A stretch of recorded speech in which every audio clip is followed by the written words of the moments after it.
प्रिय छात्रों, एनसीईआरटी गणित कक्षा 10वीं में आज हम प्रश्नावली 12.3 का प्रश्न क्रमांक 1 हल करेंगे। आइए पहले प्रश्न को पढ़ते हैं। दिया गया है आकृति 12.19 में छायांकित भाग का क्षेत्रफल ज्ञात कीजिए यदि पी क्यू बराबर 24 सेंटीमीटर, पी आर बराबर 7 सेंटीमीटर तथा ओ वृत्त का केंद्र है। तो सबसे पहले हमें जो प्रश्न में दिया है उसे हम लिख लेते हैं। दिया है पी क्यू बराबर 24 सेंटीमीटर, पी आर बराबर 7 सेंटीमीटर। अब हमें छायांकित भाग का क्षेत्रफल ज्ञात करने के लिए कहा गया है।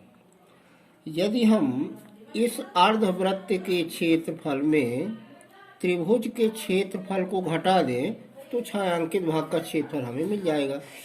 लेकिन अर्धवृत्त का क्षेत्रफल निकालने के लिए हमको इसकी त्रिज्या मालूम होना चाहिए, तो त्रिज्या भी हमें मालूम नहीं है।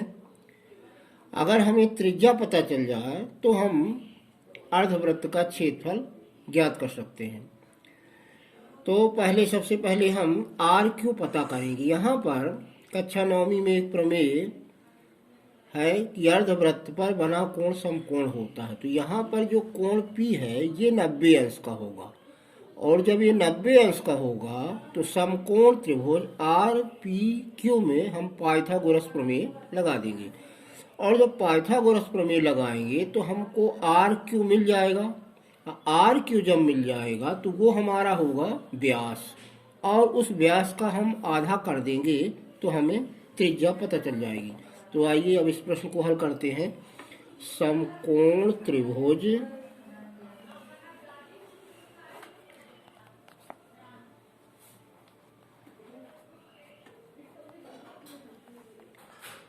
पाइथागोरस प्रमेय है कर्ण का स्क्वायर बराबर लंब का स्क्वायर धन आधार का स्क्वायर।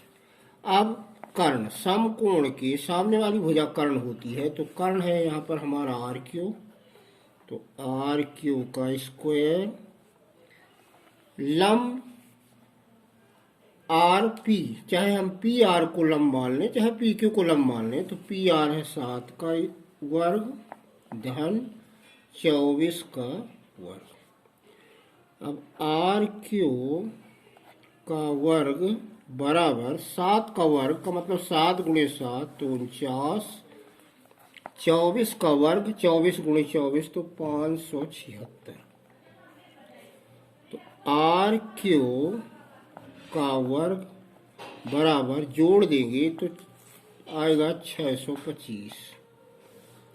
जब यहाँ से स्क्वायर हटेगा तो उधर रूट लगेगा, रूट 625। हम 625 का रूट निकालेंगे तो 625 का रूट होता है 25 सेंटीमीटर। अब ये आर क्यू हमें मिल गया। आर क्यू व्यास है, हम इसका आधा कर देंगे, हमें त्रिज्या पता चल जाएगी। तो व्यास बराबर 25 सेंटीमीटर। हमारी त्रिज्या होगी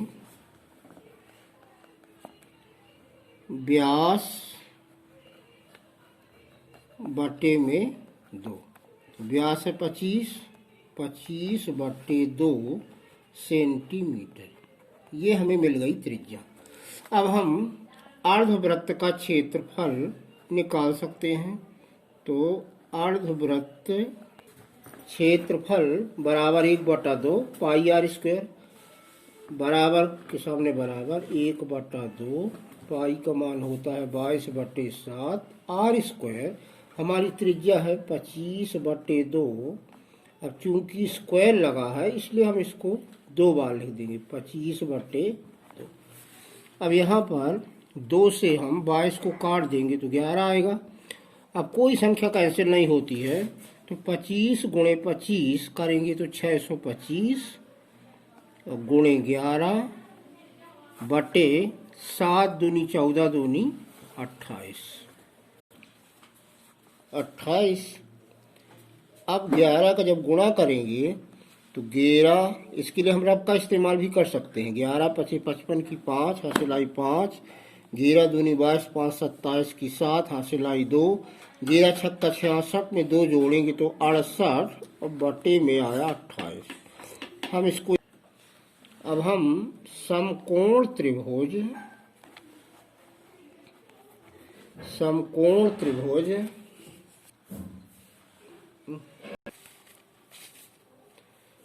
आर पी क्यू का क्षेत्रफल बराबर 1/2 गुणे आधार और गुणे ऊंचाई, बराबर के नीचे बराबर 1/2 गुणे आधार में 7 गुणे ऊंचाई में 24। 24 2 से कैंसिल हो जाएगा तो 12, 12 का 7 में गुणा करेंगे, 12 7 84 सेंटीमीटर का स्क्वायर।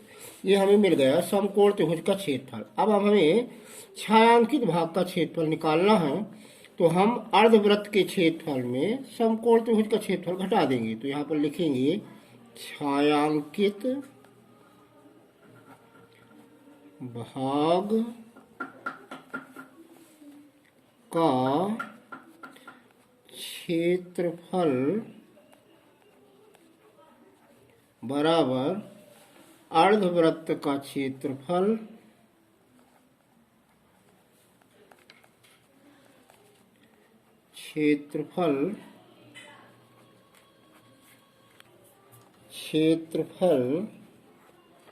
माइनस समकोण त्रिभुज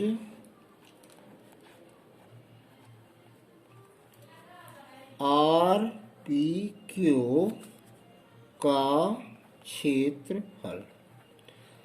तो हमारा अर्धवृत्त का क्षेत्रफल है 6875 बटे में 28 माइनस समकोण त्रिभुज का क्षेत्रफल है 84 के बटे हम 1 लिख सकते हैं। अब हम इसका एलसीएम लेंगे तो 28 एक का एलसीएम 28 ही होगा। 28 में 28 का भाग देंगे तो 1 आएगा। 1 का 6875 में गुणा करेंगे तो 6875 माइनस यहाँ पर 84 में 28 का गुणा करेंगे। इसके लिए हम रब का इस्तेमाल कर सकते हैं। 84 गुणे 28 8, तो यहाँ पर हमारा आएगा 2352। अब हम 6875 में 2352 को माइनस करेंगे। 5 में 2 घटाएंगे 3, 7 में 5 घटाएंगे 2, 8 में 3 घटाएंगे 5 और 6 में 2 घटाएंगे 4, तो हमारा आएगा 4523 बटे में 28 सेंटीमीटर घाते 2। यही आपके सवाल का आंसर है। यदि आपको वीडियो पसंद आए तो वीडियो को लाइक करें, चैनल को सब्सक्राइब करें। धन्यवाद।